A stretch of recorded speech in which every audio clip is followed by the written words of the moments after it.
So this is the corner of 7th and Pine, where I had my bike accident. It wasn't exactly on the corner. It was a house or two in,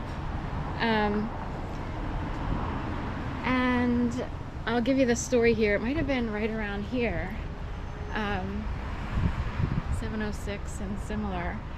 So anyway, the bike lanes, which now appear on the left-hand side, used to be over here on the right-hand side, because logically we all learn to ride on the right-hand side, whether, you know, whatever we're doing. But Philly has since switched bike lanes to the left-hand side. I was on this side because the bike lane was on this side. I was riding along down here, just like that guy is there. Hopefully he doesn't get in an accident. But I was on this side. And, oh look, there's a new bike stand here. It might have, maybe, I know the steps were more like this, bigger, and these are smaller here. But there's a bike stand. So I was riding down. I noticed a car that looked like sort of a friend of mine and her partner. It was sort of in the realm of a Honda HR-V or CR-V and a Honda Pilot, and it had the equality sticker on the back. And I was like, I wondered if it was someone named Steph Schoening. And the thing is, what happened to me happened in the spring of 2012. In 2011, I was made to believe I'd be murdered in my apartment by a series of orchestrated events. Even my mom and aunt's phone lines were severed in Jacksonville, Florida, so that when I tried to reach my mom, I got the doo-doo-doo, we're sorry, the phone number has been disconnected. So anyway, in the year, you know, since January 2011, I hadn't been talking to Steph and her partner Meg for that much, because it was, people disappeared on me as opposed to being supportive. And I was upset. Like, I saw her Honda Pilot, we'll say, with an equality sticker, and in my mind I thought, oh, is that Steph? And I was pedaling down here, and I don't know if I, like, sometimes you stand up to accelerate a little bit, and I might have done that. I'm kind of curious if Philadelphia is hiding evidence, or if they're reversing the curse by switching bike lanes. And someone said that's how far Philly will go to do one or the other, reverse the curse or hide the evidence and try to cover things up. Because there was a manhole cover that I wondered, like, how was my bike accident triggered? By witchcraft? Or by people who have too much power and they're too dumb to have it? So anyway, so I saw her, I kind of accelerated in the bike lane. A double-decker tour bus, like an Apple or one of the red double-decker tour buses, went by, and I went head over heels over my bike, and which resulted in those injuries I just showed. I was stunned. My bike was totally crushed. A shoe, my left shoe, flew off. I'm gonna do the exact path they did. I was just like, you know, I had those metal pedals that have those spikes in them, and I think that's what caused the punctures in my hand. I'm not really sure. I can't figure out how, you know, exactly how everything, you know, came to be or happened. But right away, two women who were walking along who lived in a building down here called the Hopkinson House on Washington Square, or at least one of them lived there. These two ladies who were friends came up to me immediately, and they said, you need to go to the ER immediately. Now, we'll preface that, or we'll say afterwards, that it was universal health care push all the way during, of course, the Obama administration. And I didn't have health care because I wound up stuck in dog walking, which I wasn't supposed to be stuck in. Some argue, I've had people argue who have law degrees and are practicing lawyers who say, well, technically there is an argument for human trafficking because of how bad your case is.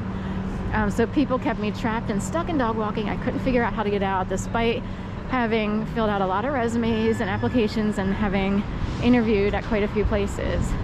Amidst all the chaos, like I was trying to do that while being tortured to death and all the chaos going on. So anyway, these two ladies came up, they said, you have to go to the ER. And my immediate thought was, I don't want to go to the ER, I can't afford to go to an ER.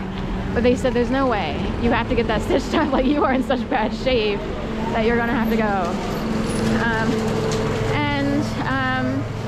they were right. Like, technically it was really bad. And then of course injuries sort of show up within 48 hours even more. Like, as your body starts to process the whole injury, it gets worse. It seems like it gets worse before it gets better.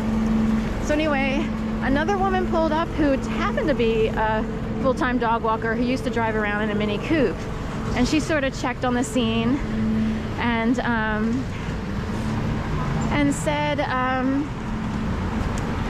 little show here of nothingness.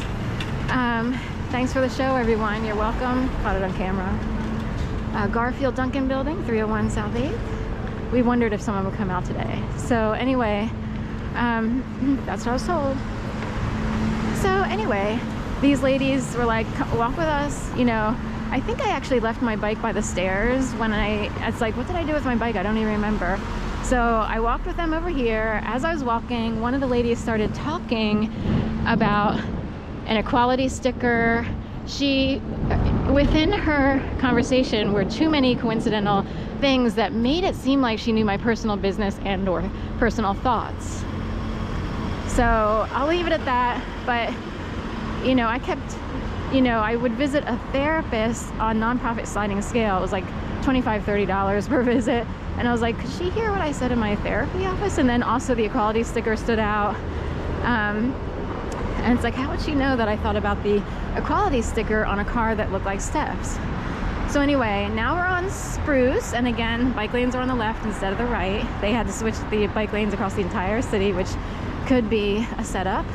And in fact, you know, they've had a couple of people die, one more recently, because cars pass on the left.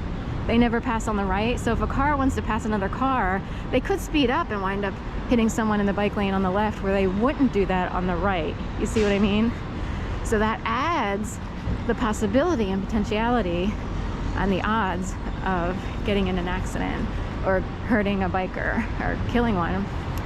So we walk over here, the conversation was too coincidental to my personal business, so I was a little weirded out, but I was so in shock again. And I was in shock and awe and terrorized a million times that I just sort of couldn't even think of it. Got admitted into the ER. They stitched me up. It took, you know, a couple hours to get everything done. While I was in there was a guy named Thomas Gallant who used to be an EMT, and he found himself working in the ER over time, and he said that he used to be a Marine and that he used to work for Blackwater. And the weird part was I had just been reading the book Blackwater by Jeremy Scahill. This is Shell Street, S-C Hell. My name is Sharon Cole, so I think it's interesting. Shell Street, S-C-H-E-L-L. Isn't that weird? Here at the ER, Pennsylvania Hospital. So anyway, this guy, Thomas Gallant, went, you know, and he said something, and I was like, oh, that's scary. I'm kind of afraid of the world of Marines and Blackwater. He's like, oh, no need to be worried. You know, we're here to help and blah, blah, blah. They gave me a special rate. I had to sign a waiver because I said I didn't have health insurance, which fit in with the universal health care agenda. Not on purpose. Like, it just, I wound up in this position unable to afford health care as an independent and, you know, worker per se and contractor, you know, because I'd been freelance writing before.